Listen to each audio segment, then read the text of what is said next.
Hi, everyone. Thanks for joining and welcome back to Wall Street Silver. Our guest today is Adam Button, Chief Currency Analyst and the Managing Editor at Forex Live. Adam, welcome to Wall Street Silver. Hey, thanks so much for having me. Yeah, it's a pleasure having you come down to Wall Street Silver. I wanted to get you on and talk about, the craziness that's happening in the markets. First, I wanted to start off with how do global economic events impact currency movements? Yeah, I mean, if you really boil it down to the kernel of truth in currency moves, is that the market is looking for growth, and all markets are looking for growth. And it's no different in the currency market. It just comes through interest rates and inflation in different ways. But ultimately, money flows to where growth is good. Right. And in those places, interest rates tend to go up, and you get this sort of spiraling factor with the currency. So, right now, if you look at since the pandemic, US growth has been the strongest. The US dollar has been the strongest as well. And you have, struggles in Europe. So that's lagged. Of course, the market's always looking forward, but that's kind of the basics of what drives the currency market. Absolutely. And Adam, what do you think is basically the role that government policies and central bank decisions play in shaping currency values? What do you think? Yeah, two things there. So we'll start with central banks first. The market does look for carry, right? So if you can invest in anything that's paying, say, 5%, like some long dated bonds do right now, and in countries with high interest rates, or 1%, like Japan is right Right. now. And we've seen what's happened to the Japanese yen in the last couple of years. Up until very recently, it's been just in a tailspin down to 34-year lows. But that really does reflect back on growth and how tight markets are. And some of that though can be mitigated by government policy in other ways. The US dollar is very strong right now, but the US government's running a deficit around 7% of GDP, which is more than almost anyone else. Right. Other countries face more fiscal pressure to rein in sort of COVID era spending, but the US hasn't done that at all. And so you get a bit stronger growth. And then there are other things a country can do. In Canada, immigration's hot topic. If you have a tight labor force, you can bring in more people, and then you can take care of inflation that way, on wage inflation. And then you have like pro business policies, and Right. these do get a lot of attention, but they play out oftentimes over a decade rather than in the next 6 months. There's really very little a government can do in the span of 6 months to sort of change the trajectory of an economy. So that all factors. Are you seeking a secure, truly offshore solution to protect your wealth? Whether you're invested in gold, silver, or other precious metals, strategic wealth preservation is the strategic storage choice. Located in the Cayman Islands, SWP offers a state-of-the-art 6,000 square foot facility, purpose-built to safeguard your assets with unparalleled security and privacy. Why choose the Cayman Islands? This premier jurisdiction has zero taxes on stored precious metals, no reporting requirements, and complete peace of mind, making it the ideal solution for investors looking to diversify internationally. At SWP, your metals are fully segregated, allocated, and insured. You can buy online or in person. Plus, SWP has a dedicated logistics team that facilitates the global transportation of your precious metals from almost anywhere in the world. Learn more about SWP and how they can help secure your precious metals offshore. Visit swpcayman.com or call them today, and the link will be in the description below. Thanks. But in the short term, it is more trying to figure out where growth is headed and interest rates are headed. Where do you think the trajectory of the US economy is going right now in 2024? Yeah, I think it's underappreciated how much the US is spending and how Yeah. much that's propping up growth. We saw it today in the JOLTS report again, which is job openings. There was a lot of government jobs in that and very few private sector jobs. And we've seen it in non-farm payrolls. We've seen it even in inventory accumulation that's flowing through government contracts. So that's really helping, but it's indefinite, and then it Right. comes down to a call on where you think that's headed. A lot of it's scheduled to roll off. It's like CHIPS Act spending and IRA spending and even pandemic spending that's set to roll off starting next year. So that will be a headwind for growth and for the US dollar. Then you come down to these deficit questions, right? And these are these big picture, how much can you spend before the market says no more, or you're going to have to pay a lot more to borrow. Right. And I think that over the last probably 30 years has been exaggerated. It's kind of a boy who cried wolf thing where people are saying, well, the government's bust, the government's bust, the government's bust. And, the government's always been able to borrow at pretty advantageous rates. Then, sort of last year, we saw Liz Truss blow up in the UK with too much spending.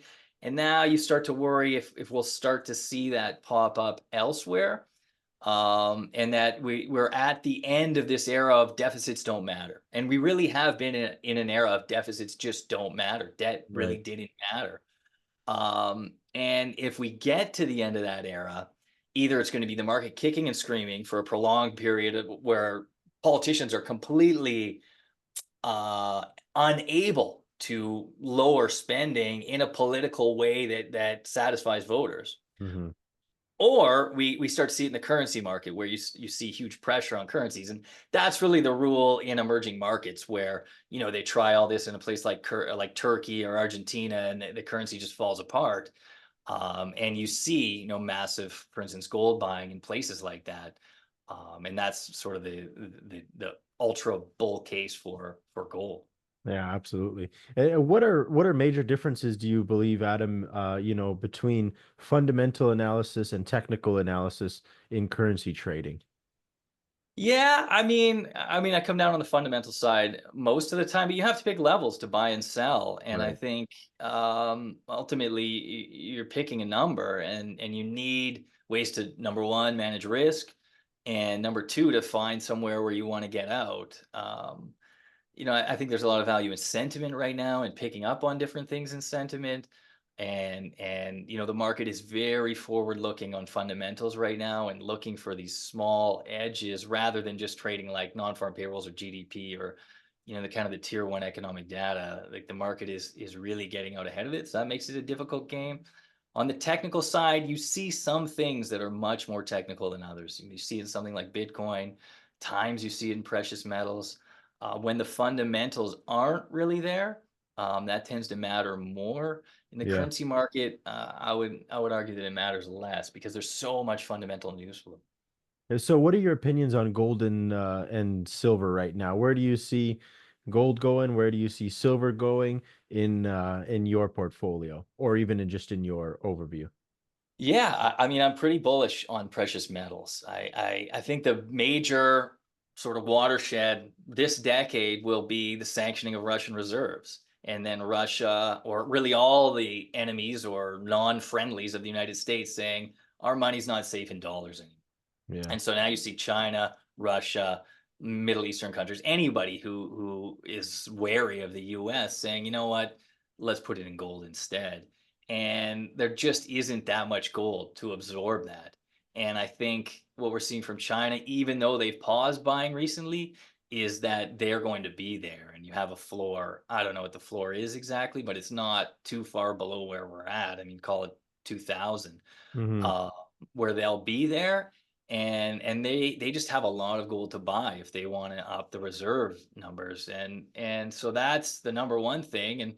And then it's just really that US friendliness, unfriendliness, globalization, rules-based order sort of idea that's Right. eroding, right? And we're probably going to see it erode in the next election.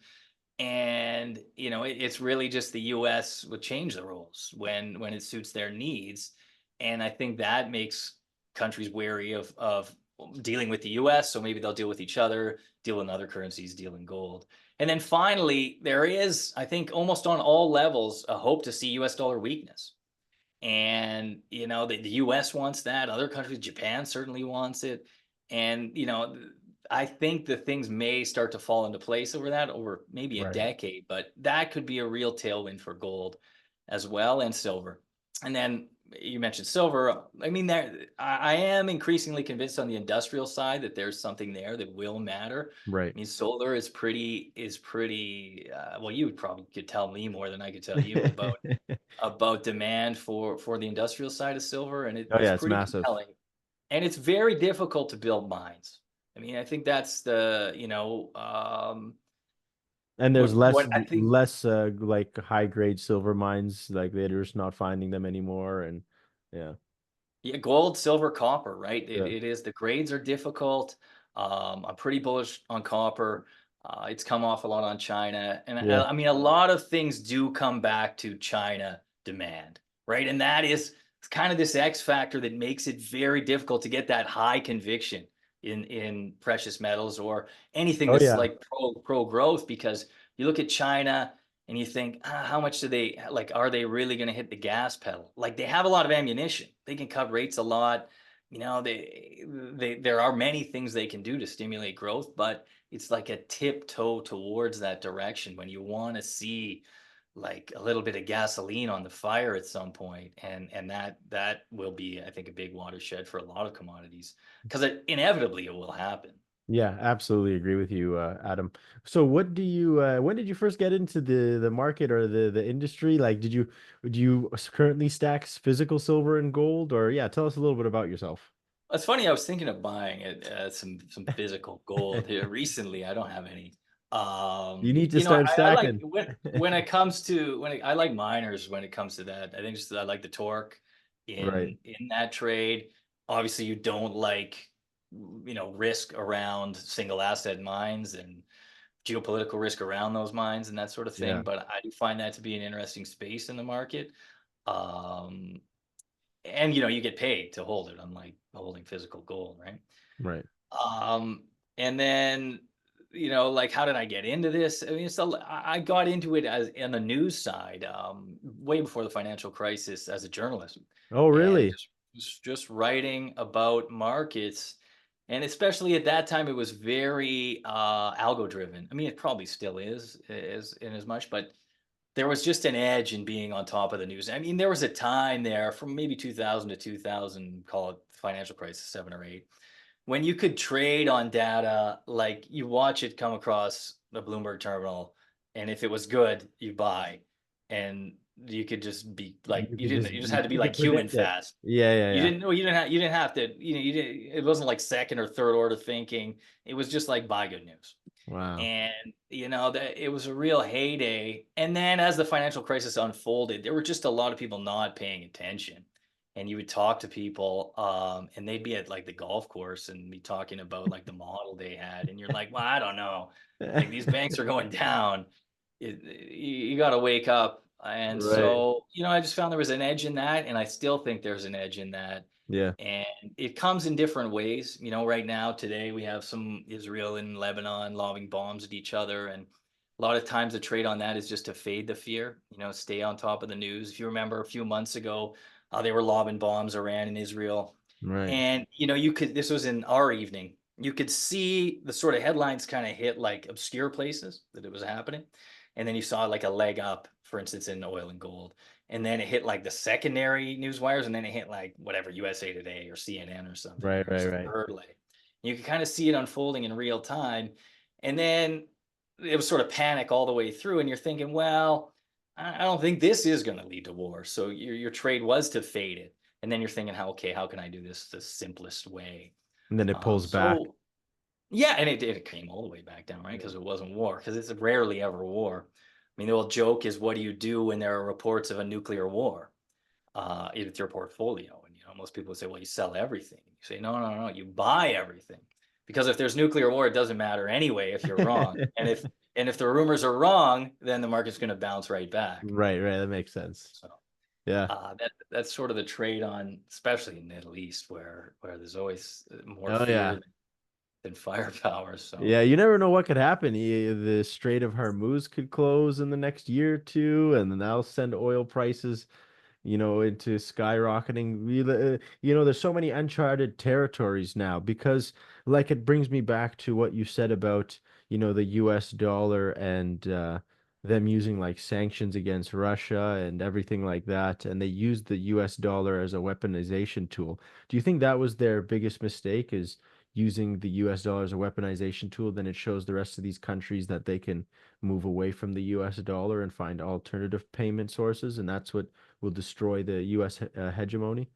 yeah, I think it is. I think, you know, I think that's probably been unfolding. You know, these events sort of came into place slowly and then kind of quickly. And I think now it's almost inevitable, because they want to use tariffs as well. And this Right. pendulum's just swinging, right? It's the US dollar, it's the American economic might. Um, and the rest of the world, or at least parts of the rest of the world, are saying, okay, we need to find a different way to do business. Yeah. And that means less US dollars, and it probably means holding gold as a reserve.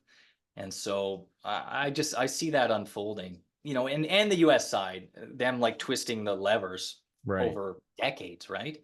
And the best time to get in was probably a year ago, and maybe the second best time is any if we can get a bit more of a pullback. I mean, we do talk about, like, what we write about is mostly things in real time, but one of the things I really do believe in is seasonals. Mm. And it's one of those things that shouldn't work, right? Like in an efficient market, seasonals are nonsense. Right. But if you look at precious metals, I mean, it's been one of the best trades out there has been to buy in, like, say, November in metals, and run it through the first quarter. And it's just worked year after year for I don't know how many years now. Yeah, And, always, always. Every and every year, it's especially around a certain time, silver and gold dips at a certain point. You can just ride it out every year. And you were waiting for it, like, I think it was October this year, if I don't have the chart up, but you got Right, that nice dip, and you're thinking, "Ah, is it too early? Is it too early to chase?" And it obviously wasn't. But it is sort of moving a little bit forward, like more and more people are kind of front running it. So right, that's the trend, the trend within the trend. And so I kind of have that circled right now. Like, I hate to chase up at these levels in metals.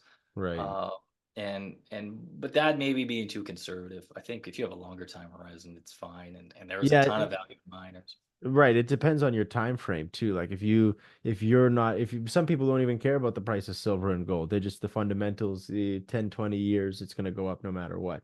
When then there's some people, of course, who'll just buy on like, oh, if it's certain levels, if it's $30 silver, that's too much.